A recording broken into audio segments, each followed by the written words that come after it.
Have you ever been there? You're sitting in a meeting, maybe it's a virtual one these days, and you have this killer idea. Mm-hmm. The thing that you know will actually solve the client's problem or streamline that internal process, but you just feel this heavy cloak of non-authority just sort of descend. Right. You know, you have the competence, you have the ambition, but you just don't have the job title. You don't have the positional power to actually make the call. And it feels like you're perpetually waiting for permission to be great. Exactly that. Waiting for permission. It's probably the defining frustration for so many professionals today. Mm-hmm. That feeling of being stuck in the middle, the messy middle as some people call it. Yeah. And that feeling of waiting, that is precisely the psychological barrier we're going to tear down today. We're doing a deep dive into the source material around Clay Strogan's book, How to Lead When You're Not in Charge. A book that really just upends the whole traditional top-down view of hierarchy and leadership. Okay, so let's unpack that right away. Because the title itself suggests a kind of, I don't know, a subtle corporate revolution. It does. The core premise is deceptively simple. It's this: leadership is not the same thing as authority. And when you first hear that, it can almost sound like semantics, right? Like, okay, sure. But it fundamentally changes how you approach your job day to day. It's a powerful reframing. It is. Scroggins basically argues that if you wait until you have the corner office, the senior VP title, to start behaving like a leader, Yeah. well, you've missed the entire point. You've missed how you get there in the first place. Exactly. The central critique is that if you condition your ability to lead on having a formal title, you probably won't ever get that title. You haven't proven you can lead without it. So it's about shifting the mindset from passively waiting for that permission slip to actively seeking influence right where you are today. I think we all recognize that feeling of being capped by your position. Right. Who exactly is this kind of manifesto for? Because I suspect everyone listening has felt this at some point. Oh, for sure. The sources suggest this message resonates most profoundly with those people in that messy middle. Tell me more about the messy middle. We're talking about, say, mid-level managers who are constantly squeezed between these big directives from executives and the actual reality their teams are facing on the ground. They're translators, basically. They're translators, exactly. But it's also for those ambitious, younger professionals who feel like their great ideas are just hitting a brick wall because they're too junior. Right. It's really for anyone suffering from what Scroggins calls waiting passively syndrome.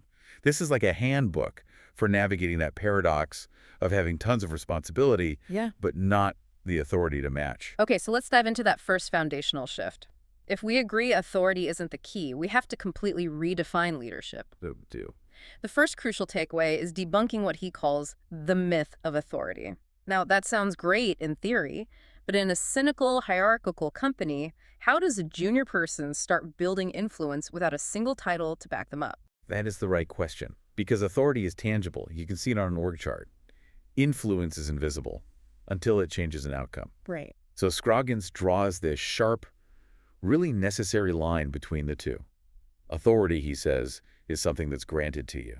It's given by a boss, by the system. It's external. It's external and it's conditional. You could lose it the second you get fired or your team gets reorganized. He calls it alone. Alone, I like that. So it's transactional and it's temporary. Precisely. Influence, on the other hand, is something you earn. It is internal and it's enduring. You earn it through your behaviors, your competence, your character. And the key point there is? You don't need permission to have influence. Not from your boss, not from HR. You start earning it right now by being consistent, by knowing your stuff, and by delivering value. Can you give me an example? Sure, think about a new data analyst joining a team. Day one, they have zero authority. But if they deliver one killer analysis that changes the whole strategy for a project, they instantly gain influence through pure competence. That distinction authority as a loan you're given, influence as a skill you own, that's a huge differentiator. It means leadership isn't just for the C-suite. It's a behavior anyone can practice. And that brings us actually right to the second major takeaway, which the sources describe as the hardest pill to swallow. Oh, why is that? Because if influence is built on your character and your behavior, well, you have to look inward first. It's all about self-leadership. I can see why that's the hardest. It's so much easier to blame a bad boss or a slow process than it is to look at your own discipline. Of course. But his point is, if you can't lead yourself, your emotions, your reactions, your schedule, your attitude, Why would anyone trust you to lead other people? This is where the source material gets really deep, because it moves beyond just org charts and into personal accountability. Mm. Scroggins puts a huge emphasis on governing your own small kingdom. Governing your own small kingdom. What does that mean in a practical day-to-day sense? It means mastering your internal environment so it isn't dictated by the external one. Yeah. Okay, give me an example of that. Because when a deadline gets missed because of someone else's mistake or a boss is just behaving badly, it's natural to react negatively. It is natural, absolutely. But leadership is about choosing a disciplined response over a natural reaction. So what does that look like? Okay, say you get frustrating news, a project gets canceled, your budget is cut. The reactive employee vents publicly, complains to coworkers, becomes cynical. We've all seen that person. We have. The self-led individual, though, they process that frustration, maybe privately, but they maintain an even keel publicly. And they immediately pivot to asking, okay, given this new reality, what's our best next step? So you instantly elevate your influence just by demonstrating emotional stability and proactive thinking, even if you aren't the one who made the decision. You got it. It's not about suppressing frustration. It's about transforming it into actionable, positive energy. Because if you come across as disorganized or always reacting or blaming other people for missed deadlines, You're signaling to everyone that you can't be trusted with more responsibility. The analogy they use is, if you can't manage your own small schedule, your own integrity, your own attitude, why would anyone give you the keys to a bigger organizational kingdom? that is blunt but very necessary advice.